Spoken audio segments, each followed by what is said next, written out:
தினம்தோறும் விளக்கேற்ற நல்ல எண்ணெய் இதயம் நல்லெண்ணெய். காயாறு ஊராட்சியில் நடிகை மீனா ஒரு 65 ஏக்கர் இடம் வச்சுருக்காங்க. அதை தர்மலிங்கன்ற ஒருத்தர் வாங்கி மனைப்பிரிவில் நடத்தி வராரு.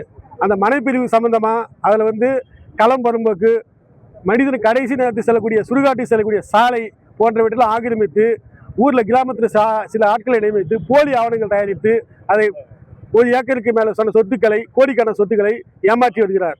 இது நடவடிக்கைக்குரியது. உடனேயே அந்த மனைப்பிரிவின் மீது நடவடிக்கை எடுக்க வேண்டும். இதை பதிவு செய்த பதிவுத்துறை அதிகாரியின் மீது தக்க நடவடிக்கை எடுத்து பணி நீக்கம் செய்ய வேண்டும்.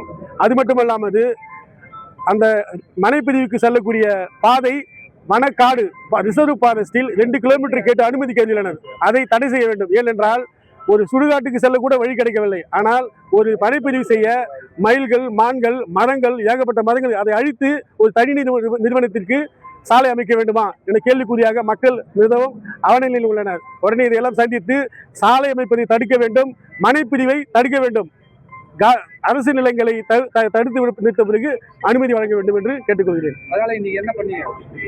இன்னைக்கு தவறு செய்த சார் பதிவாளருக்கு முன்பு நாங்கள் தரையில் அமர்ந்து எங்களுடைய அமைதியான போராட்டத்தை இந்த அரசு லஞ்சத்தை ஒழித்து சிறப்பாக நடத்தி கொண்ட அரசை ஏமாற்றும் அதிகாரிகளை கண்டித்து சாலையில் அமர்ந்து மௌன புரட்சி செய்தோம்.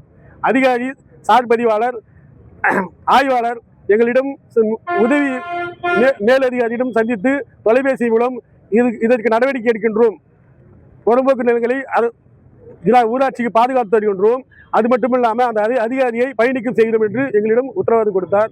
நாங்கள் அதனால் கலைந்து செல்கிறோம். உத்தரவாதம் கொடுத்தது யாரு? ஏற்கனவே இது குறித்து அரசு அதிகாரி தலைமை நிலைய சார் பதிவாளர், மாவட்ட சார் பதிவாளர் மேடம் அவர்கள் தொலைபேசி மூலம் எங்களுக்கு உத்தரவு கொடுத்தார்.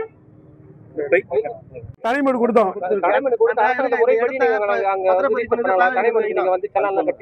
ஆமா, பண்ணிருக்கோம். அதோட ஆதாரம் எல்லாம் இருக்கு கையில.